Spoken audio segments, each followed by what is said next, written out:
Puis moi, je veux savoir, ok, le nom du livre s'appelle Diaspora Lacaille. Pour ceux qui ne savent pas, pourquoi tu l'as appelé de cette manière-là?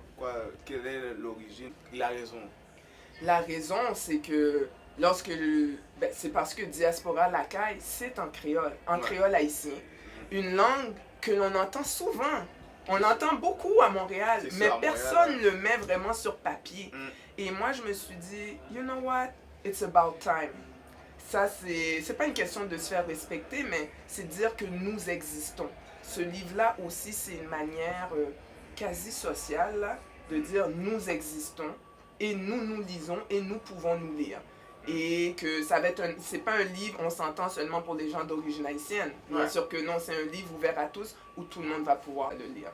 Ouais, c'est vrai que moi, personnellement, j'entends le créole, mais je vois pas vraiment l'écrit. Voilà. C'est rare que je le vois. Des fois, quand je lisais des fois le livre, les mots me sortaient pas en lisant. Puis aussi, comme l'histoire du livre en tant que tel, on sait que, si je comprends bien, là, ça se passe en 2010. 2012, ok, 2012, c'est après les 2 ans après le tremblement de terre. Exactement. Donc, dans le fond, tu étais une ingénieure qui était là pour aider la population à recycler les débris, le béton et tout ça en tant que tel, ou si je me trompe Tu n'es pas trop loin, tu me permets de rajouter des choses. C'est sûr. Premièrement, je suis un ingénieur, ingénieuse. J'aime ça. Je suis les deux, ok? C'est correct. Bon. Ensuite de ça, il faut comprendre. 2010, il y a le tremblement de terre. Les gens ne savent même plus combien de gens sont morts. 250 000, 300 000, monde pas qu'on est, on ne sait pas. 2 ans après, il y a toujours des débris de béton de bâtiments qui traînent dans les rues, dans les infrastructures routières de la capitale. On s'entend, quand tu as du béton qui bloque les routes et tout est bloqué d'une certaine façon, l'économie et tout. Donc, les institutions financières mondiales et l'État haïtien décident, ok, on va prendre ce béton-là, ces débris de béton, puis on va les mettre où? On va les mettre sur le dépotoir. Et c'est là que toute, on va dire, l'action, le contexte se met en place parce que sur ce dépotoir-là, il y a des gens qui y vivent, qui font leur vie, de leur vie de tous les jours. Donc, c'est là que l'histoire est campée. Et c'est là que, 2 ans après, moi, je veux juste y aller. Parce que, Stack, t'es d'origine haïtienne. Exactement, je comprends. Tu comprends? Et malheureusement, retourner en Haïti, c'est pas comme aller en Grèce, comme certains de nos collègues, ou aller au Portugal, ou en Italie. Les infrastructures, c'est difficile. Donc, moi, j'étais prêt à me lancer n'importe comment pour moi. Moi, j'y vais. Mais qu'est-ce qui est intéressant, et on pourra y revenir, même malgré tout mon bagage culturel et mes expériences professionnelles, pense pas que c'est toi qu'on va envoyer en premier. Peut-être c'est pas toi qu'on veut. Ok, ça c'est le premier tabou. On va pouvoir en parler, mais il y a des choses qui se passent même dans notre monde scientifique et de génie. Tu comprends? Ouais, je comprends. Et donc, c'est ça, je me retrouve et moi, je suis là en tant que responsable santé-sécurité. Voilà. Puis est-ce que, tu sais, je vois qu'il y avait des noms que la compagnie, c'était Sacrété. Il y avait une autre compagnie qui surveillait un peu vos... Veiller, qui surveillait Veiller. T'as tout compris. Donc, est-ce que c'est vraiment des vrais noms ou des noms fictifs? Nous sommes professionnels. Professionnels. C'est clair que ça doit être fictif avant que je me fasse poursuivre. Mais par contre, moi, j'ai quand même eu à prendre des cours de scénarisation et d'écriture. Parce que j'ai fait plusieurs tentatives. On pourrait dire que ça m'a pris 4 ans. Mettre ça, de donner naissance à tout cela, aux produits qu'on a devant nous. Ça fait 4 ans pour... 4 ans. Parce que nous, en tant qu'ingénieurs, on croit qu'on sait tout. Moi, je sais tout. Je vais trouver la solution.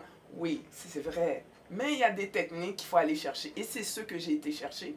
Et on m'avait expliqué, tu sais, si tes personnages ou certains noms peuvent déjà évoquer une idée, ça serait bon. Donc, on s'entend. On est sur le dépotoir. Quand on parle de construction, même au Québec, oui, tu vas avoir la compagnie qui va effectuer les travaux, le maître d'œuvre. Mais de plus en plus, et avec raison, le gouvernement ou l'organisation qui subventionne les travaux vont engager une compagnie plus connaissante qu'elle pour s'assurer que le travail est bien fait. D'où l'appellation de veiller, en créole pour surveiller et tout, et sacrété.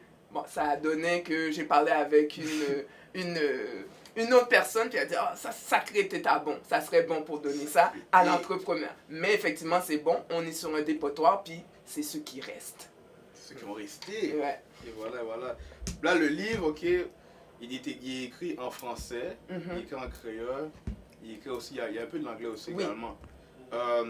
Évidemment, c'est sûr que ça vient de ton background haïtien, et aussi à Montréal, c'est français, anglais, franglais, on peut dire comme ça.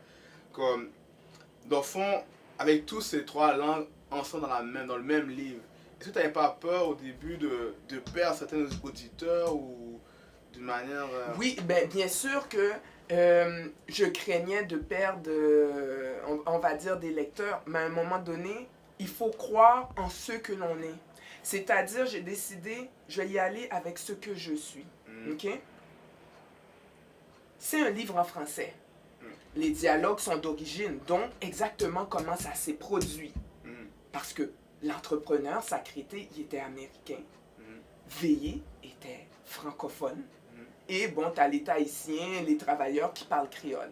Donc déjà là, je trouvais que ça mettait l'ambiance, comment ça se passe et comment vous, futurs diplômés de génie de l'ETS, vous allez vous retrouver dans des situations comme moi où vous maîtrisez, vous êtes en mesure de faire face à plusieurs cultures du fait que vous êtes Montréalais de 1, ok, et qu'on le veuille ou non, l'anglais est toujours là, le français est là, avec votre culture d'origine. Ça donne le ton, c'est ça qui se passe, ça va être comme ça sur le vrai chantier. C'est pas que y a quelqu'un qui va prendre le temps de te parler en français. Non. C'est ça qu'a fait, what is going on? T'es là-dedans. T'es là-dedans. Exactement. Et en plus, qu'est-ce que j'aimerais rajouter, Stack, c'est que, oui, on pourrait dire, on appelle ça un scénario illustré. Entre une bande dessinée et un roman, parce que faut que ça soit un livre le fun à lire. Donc, je gagne beaucoup un lectorat, c'est un peu plus grand. Et, mais il y a aussi un aspect pédagogique.